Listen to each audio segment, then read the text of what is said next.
great. Hi, Dillon. Thank you for coming out for the lecture. And first of all, how are you today? I'm doing great. It's Teachers Day, so I'm getting a lot of kind messages from students. It's happy, and it's Friday. So the other day, I was observing your class, and I realized that you are teaching the parts of essays. And I was surprised to find out that this information is exactly what our students need, because we teach quite almost identical material when we teach how to approach CSAT material. So I thought that it would be great beneficiary for our students to share or teach this information about the essay paragraph. So thank you for coming up for your lecture. And so you might begin now. All right. So as Mr. Hyunpil said, this is part of a series that we're going through with the English majors about writing an essay. This specifically is going to be moving into the introduction paragraph. So we started at the body paragraph, and then we're going to introduction, and then we'll do conclusion later. But let's go ahead and start learning about how to write a good introduction paragraph. So first of all, if you can write a normal body paragraph in an essay, you can do an introduction paragraph. Every body paragraph is going to have a couple parts. It's going to start off with a topic sentence. After the topic sentence, you're going to have some type of evidence. We'll call these supporting details. Supporting sentences. These will be your examples and your explanations that prove that your topic is correct. The topic is the main point of that paragraph. And then it's going to end with a concluding sentence.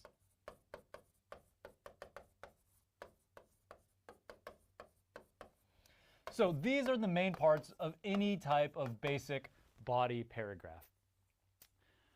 When you're writing the introduction for an essay, if you can do a good job at writing a body paragraph, you can write a really, really good introduction. So this is kind of analogous to an introduction paragraph. You have a body right here. The topic sentence would essentially be the same thing as the first part of the introduction. You're going to have general statements. You're going to have thesis statement. Those are your main point. That's your topic in the body paragraph. That's what it's kind of connected to. The supporting sentences that you use that make up the most part of the body paragraph, those or of the paragraph, those would be related to body paragraph A, body paragraph B, body C of a full essay. And then lastly, your concluding sentence from the body paragraph, it's going to be related to the conclusion. You'll do the exact same thing of summarizing either the topic sentence or the thesis of your essay. So, whenever you are writing an essay, don't get intimidated by it. An essay is basically the same as just one big paragraph.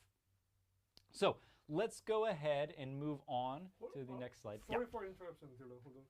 So before, could you show your memo again? Maybe. So before we move anywhere further, this is exactly why I asked Mr. Dillon to come out to explaining about the structure of passage. Because I realized that many Korean students, when we approach the CSAT material, they tend to approach this material word by word or sentence by sentence, meaning that many students, they don't approach from an entire cohesion perspective of these passages. Most of CSAT passages, they have structure. They have one cohesive structure. So when you read a one word, when you read a one sentence from CSAT passage, you always have to approach that word and sentence from the framework of this entirety, from the framework of this cohesion. That definitely help you to understand more specific meaning and more specific interpretation of the information of the passage. So I want you to keep this mind, this entire structure, even when you approach the reading passage of the CSAT paragraphs, please. Yeah, that's a really good point. Understanding the full structure is super useful whenever you're trying to analyze anything. Later, we're going to talk about types of introduction. There's two major types. They will have different information and they'll have different formats and different places for the thesis statement. So if you recognize that something is like a funnel style introduction paragraph, you will know exactly what are the first sentences going to be. Will these be main points? Will these be the thesis statement? Or if you're doing a attention-getting technique, where's the thesis statement for that? Are these first sentences even related to the main points of the rest of the essay? It's a good point. Thank you. So we'll go on to the next slide. And we're going to start talking about some more detailed parts of the introduction. So I mentioned a second ago,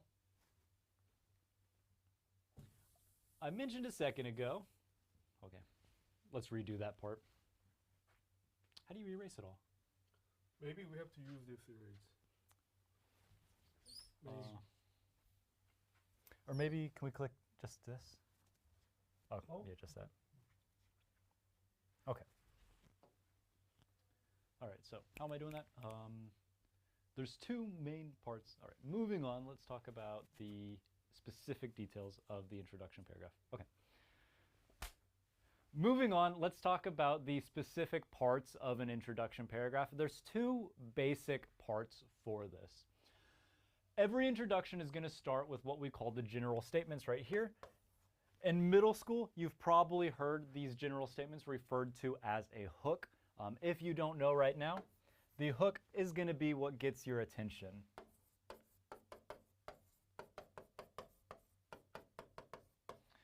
So it's going to be something interesting, something shocking, some story, some fact, some question that pulls you into the essay. It's not always going to be something like entertaining. It could just be something more academic. But the general statements are the start of your essay. And then after that, you'll get the thesis statement. Everybody is aware of what a thesis statement is. Everybody say it together. Good job. The thesis statement is the main argument.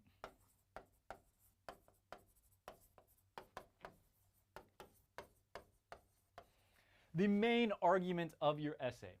So these two things are going to be inside every introduction paragraph. So starting out, first of all, what are the general statements? General statements are going to introduce the overall idea of the essay. You can think of this kind of like background information. Now, whenever you're doing general information, your general statements, this is just going to be, let's say, small details, but not your argument. So here you're introducing just the topic. You're going to introduce the main idea of the whole essay. Basically, let's say the theme of the essay. If you're writing an essay about how kittens are cuter than puppies, then you'll start off with some information about kittens. But you will not say yet that I think kittens are cuter than puppies. You'll just start with some basic facts about cats or some basic stories about cats. So we'll talk more about how to write this on the next slide. But as we mentioned, the general statements are also referred to as the hook sometimes. This is something interesting that'll drag you into the discussion. So I write some information about how to do something interesting in the hook. You can do it with interesting facts, but I note what we want to do is if you give interesting facts, also if you ask people a question whenever you're trying to make a hook, you need to also provide some type of explanation. Give an answer to the question. Or give me details to explain the fact. Oftentimes what I see is people will give some type of hook and they'll start with an amazing fact. Did you know when you pick up a rag doll, it's a cat? When you pick up a rag doll, their bodies go limp. You can start with a fact, but we need to use some type of explanation so we can bridge it to our thesis later, so it makes a connection. Same thing with a question. If you ask a question, you should respond to that question. You should give some type of an answer, so that way, once we start the thesis, there's not a sudden cut from general statements to thesis. We want some smooth connection. So let's move on to the thesis. As we said, the main argument of your introduction paragraph, and most likely the most important part of your introduction paragraph. This is your argument. So the thesis statement is going to introduce your main points. It's going to state the specific topic of your essay. Every thesis statement will have two parts. It's going to have the topic, and it's going to have the limiting idea. So in my example about kittens are cuter than puppies, the topic of this, the general idea of my thesis statement, is going to be the same as the general statement. We're talking about kittens. But the limiting idea is going to narrow our argument to something more specific. So we will limit ourselves to reasons why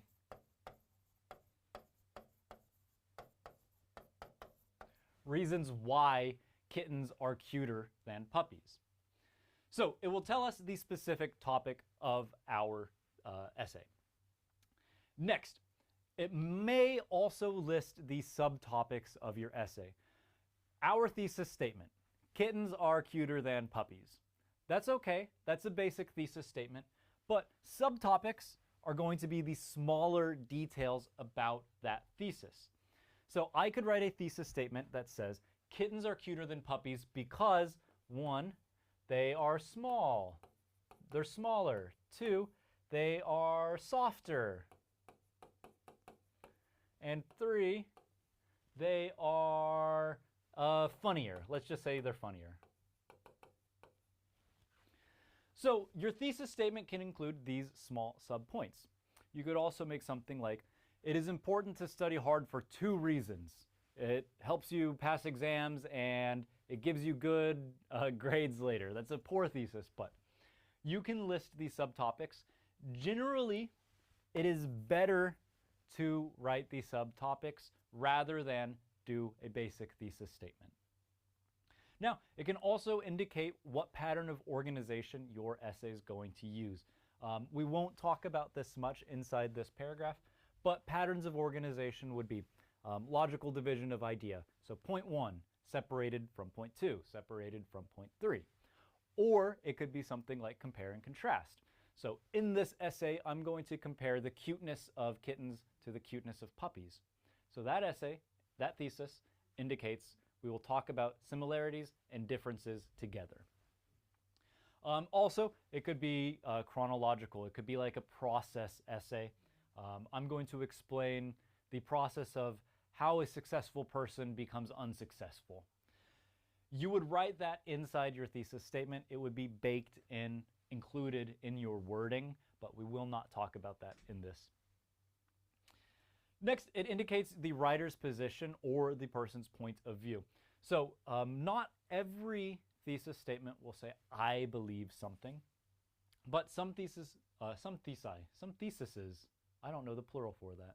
Do you know it, Mr. Yumpil? I have no idea. We'll have to Google that later. Right. Some thesis will say what your topic is, what your position inside the article is. Either you're for something or you're against something, rather than just a main general academic point. And then lastly, the thesis statement is generally the final sentence inside an essay. It's not always the final sentence, but usually it is the last sentence. The next most common thing is to have a thesis statement and then a bridge that will connect it to the next paragraph. So therefore the thesis would be second to last. But usually you're safe saying the thesis is the last sentence. Okay, that's all we've got. Sorry for interruption. May I borrow your pen? So I want to add a little bit about more the hook part of the CSAT passage here. So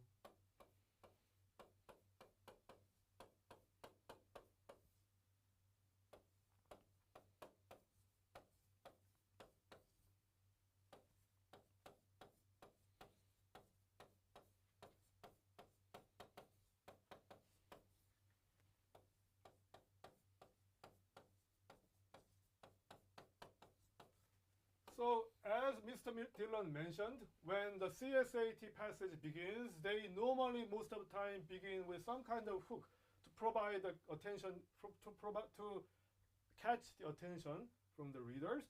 So in CSAT materials, some of the most common hook are these four here. So many times they use statistics because people love statistics to persuade something. So we use data to catch attention of the readers, and we use provide other type of evidence about their topic, or we provide like expert opinion about your related topic.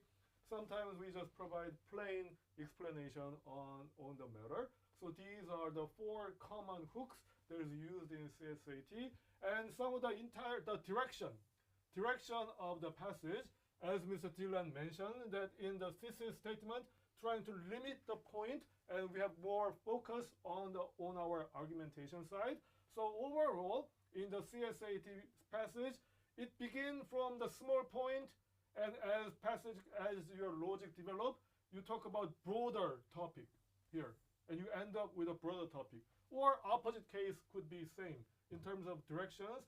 You begin from a wide topic, and you narrowing your attention, you narrowing your argumentation at the end, and it wraps up your passage argumentation. Okay? We will actually be talking about this one right now.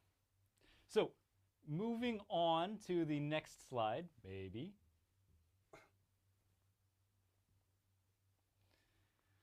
So moving on to the next slide, we'll look at an example together really quickly of an introduction paragraph.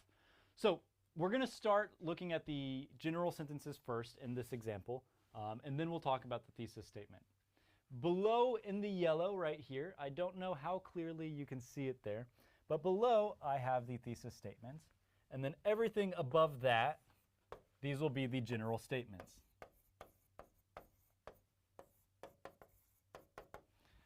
So I'm going to go ahead and just read this paragraph to you guys because we're going to talk about the parts of it.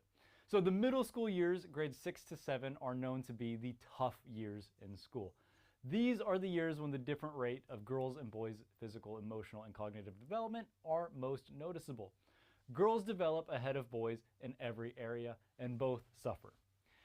Educators debate whether separating boys and girls into single-sex, meaning single-gender, classrooms might improve student academic performance. Single-sex classes were against the law in public schools until several years ago, but now they have become more common. Although some parents, educators, and civil liberties groups continue to oppose single-sex classes, there is some evidence that separating boys and girls in middle school produces positive results. So, this is a good paragraph about should we separate boys and girls into different classes for their education. Let's talk about the general statements. As we said, the general statements are going to introduce the topic of your essay, but it's not going to tell you the main argument, not yet.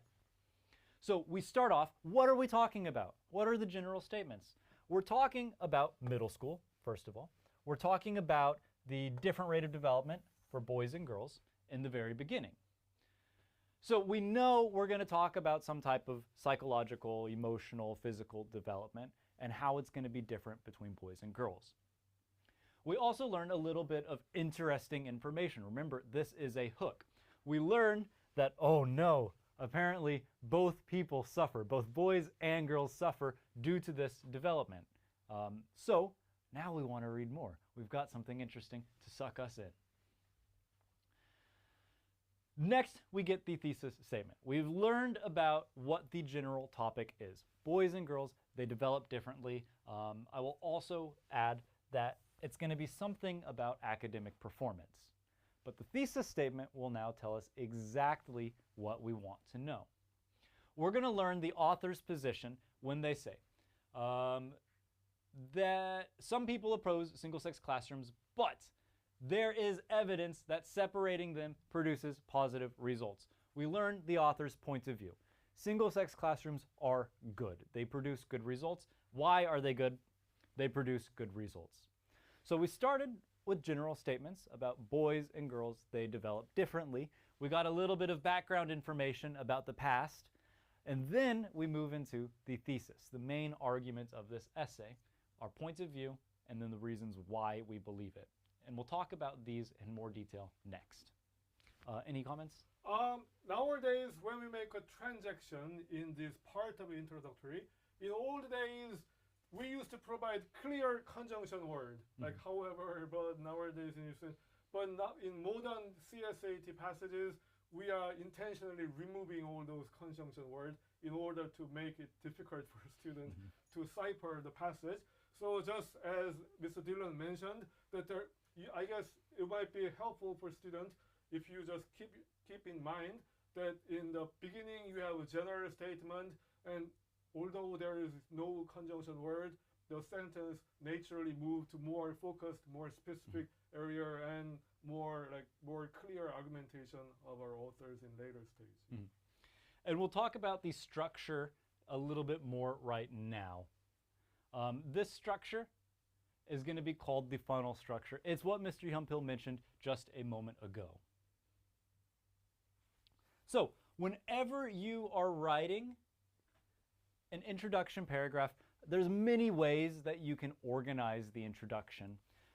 One of the most common is going to be called the funnel, and then the other most common is going to be called the attention getter.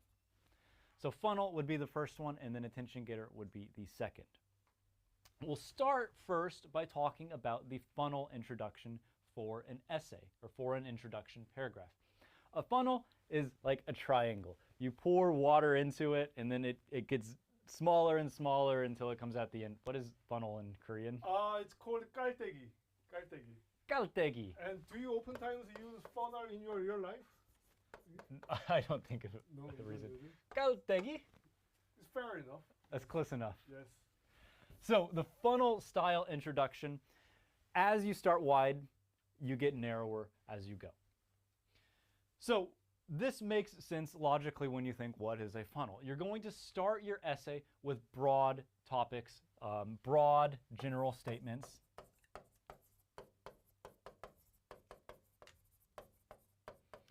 You'll start with general statements that don't give too much detail about the specific argument you're going to make. It just starts off with the topic, the main idea of your essay, and then it's going to get more and more and more specific as you go down to the thesis. So if we look at the paragraph we just read about boys and girls separating them in school, we start here at the very beginning. The middle school years for grades 6, 7, 8, those are the tough years because people develop differently. So what are we doing inside these first sentences? The only thing we mention, again, are tough years. We mention boys and girls. We mention their development is different. But that's all we get. This is a very, very, very broad topic. If you read this paragraph, if you read this sentence, you cannot necessarily predict what is the point of the essay. You just know the introduction. It's about boys and girls developing differently. Is it a good thing? Is it a bad thing? Should we separate them? Should we keep them together? We don't know yet. But as we move down to the second sentences, we will get a little bit more detail. We learn that there is a debate about this. Is it good to keep them together? We learn about the history and that in the past, it was against the law. So now we know that there is some type of conflict about the separation.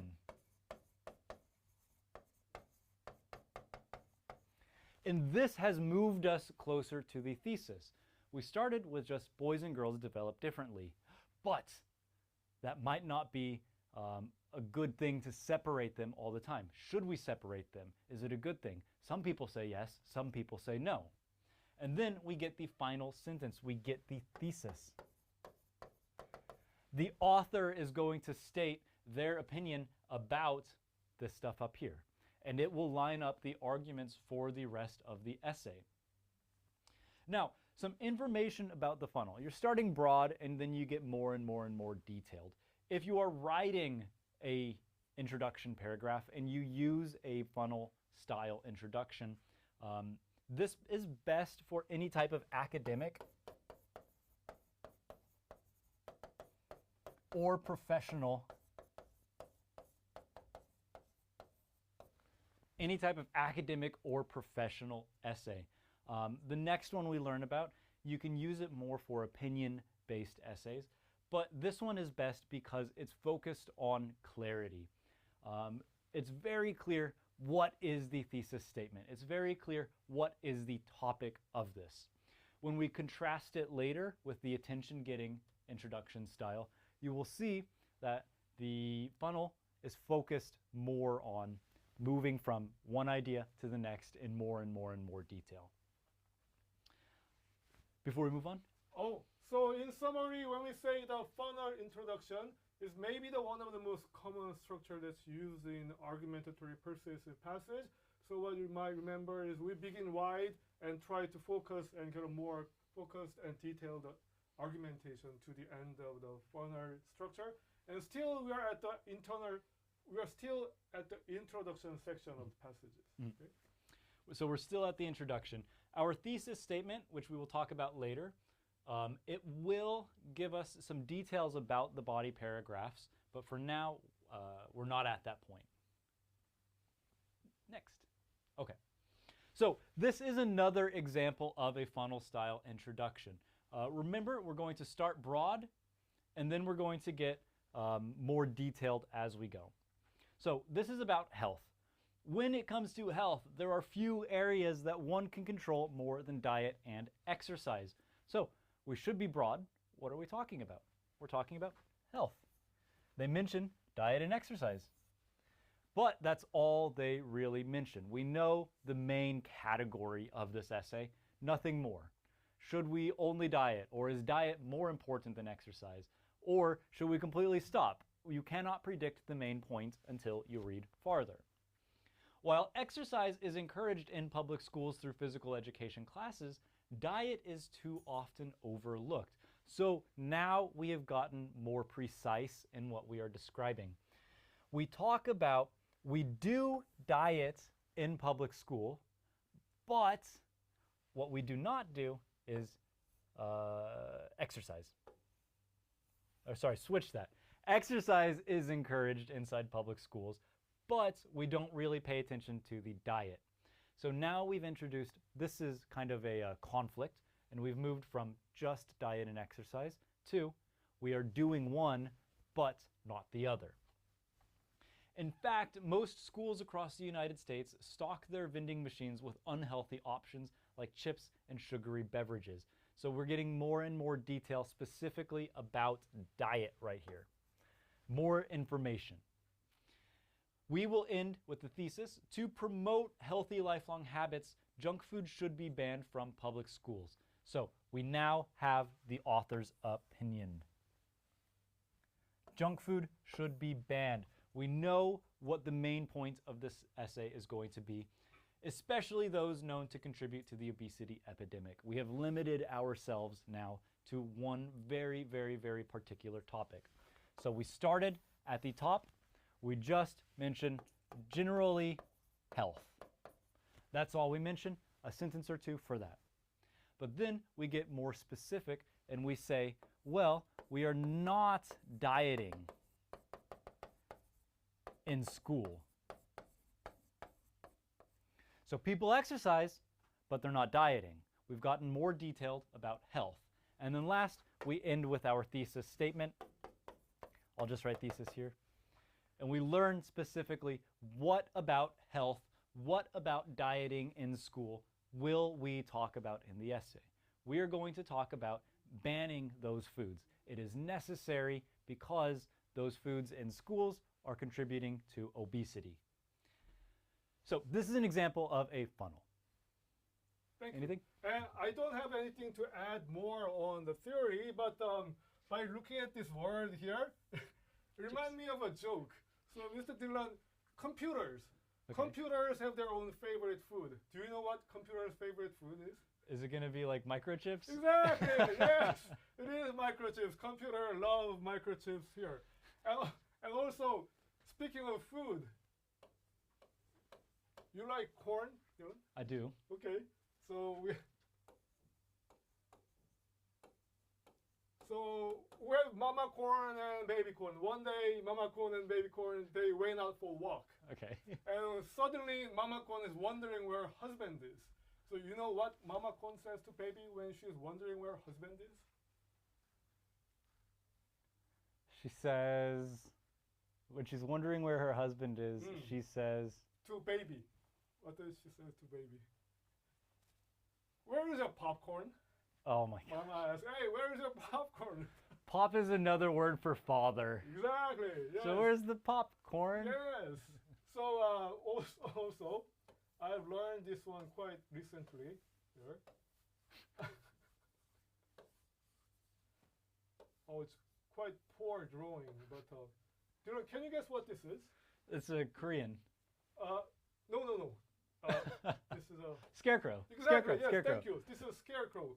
So one day, Scarecrow received an award. Why? Why did Scarecrow receive an award one day? Because, I bet because he's upstanding. Oh, he's upstanding, he's outstanding in his own field. That's why he got a reward. Oh, great. One last one. You know skeleton, right? Yeah. Skeleton.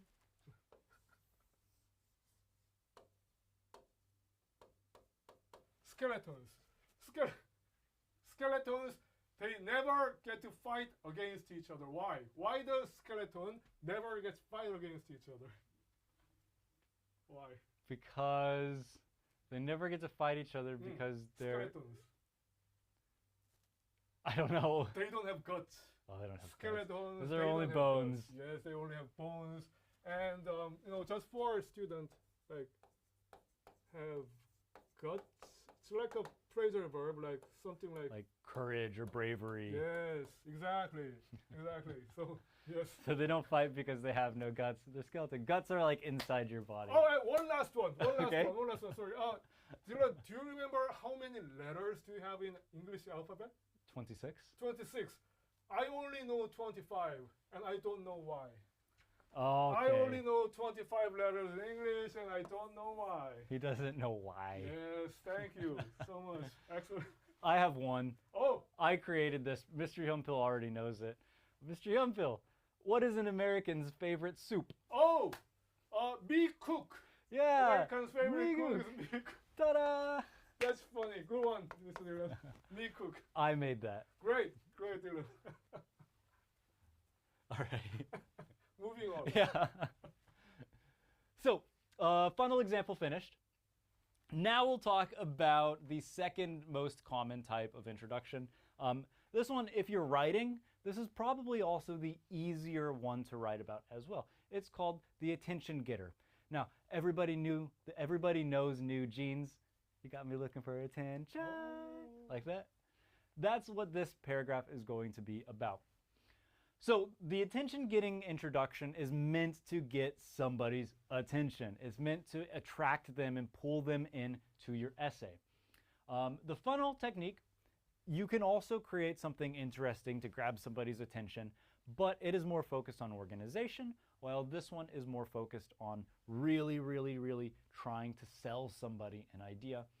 The organization will be a little bit less than the funnel style. But whenever you are writing the attention-getting introduction, what you're doing is you're developing your hook more. The hook. We talked about this earlier. It's going to be what pulls the reader in. This is the general statements.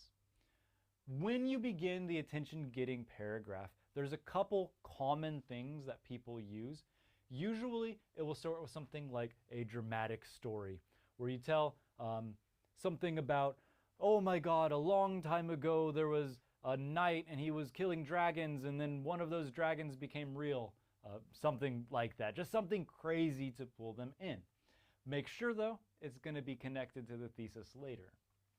Or you would start with a surprising fact, something that shocks the reader. You could say something like, what's a surprising fact? Did you know my cat, Ollie? I have a rag doll named Ollie. Ollie's very fat. Whenever you pick up a rag doll, their body just goes limp. So people read that and they're like, wow, really? Ragdolls just go limp whenever you pick them up. But remember, if you are using a fact to start your introduction, you should also explain it. So I would say something like, this is because for some reason they're genetically predisposed to losing their balance whenever you pick them up. So I would explain it a little bit. And again, you can also add questions here. You can ask an interesting question and provide an answer for that inside the attention getter. Or lastly, the second most common one would be to provide some type of historical information. This could be some type of historical story, something that happened in the past that was really shocking, or it could just be background information about the topic that you're going to discuss. The main point is, though, you are trying to make it something very, very, very interesting. You're trying to pull the reader in. So we mentioned organization a second ago. The funnel strategy is very, very organized because you always know it will start with a broad subject and then you'll go down to the last part of the thesis statement. You'll get more narrow. But the attention getter is not necessarily focused on getting your attention, or sorry, not necessarily focused on organization. Since it's trying to get attention, it's mainly seeking to affect what the reader feels in order to pull them in. You would use this for some type of opinion.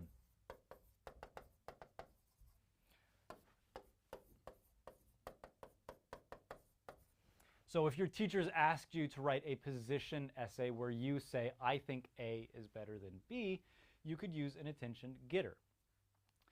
Now, when you start with something like a story, the story will have a beginning, middle, and an end, right?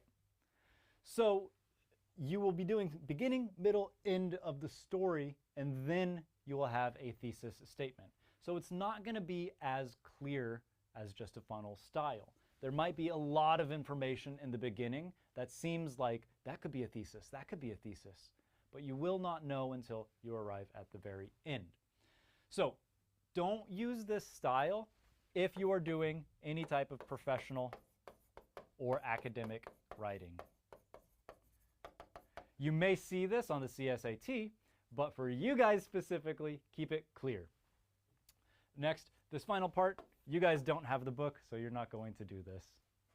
So lastly, in brief summary, Mr. Dillon introduced some of the most common strategy that you can begin your essays in introduction section. And what I want you to remember is that the passages that you will encounter in many times in your CSAT material always have a logical structure. So you need to try approach this structure with the framework of the cohesion. So remember that each individual word and sentences, they need to have connected closely each other, and they have each specific roles and functions in these passages.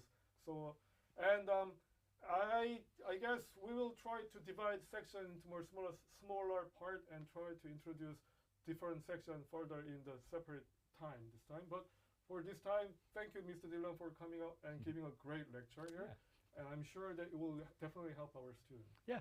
Thank you guys for watching. Like and subscribe to my channel. Follow me on Instagram and Twitter. If you want to join my Kickstarter or my Patreon, blah, blah, blah, blah, blah. Or you can write your address here. No, I don't know any of that. Thank you. Bye, guys. Bye.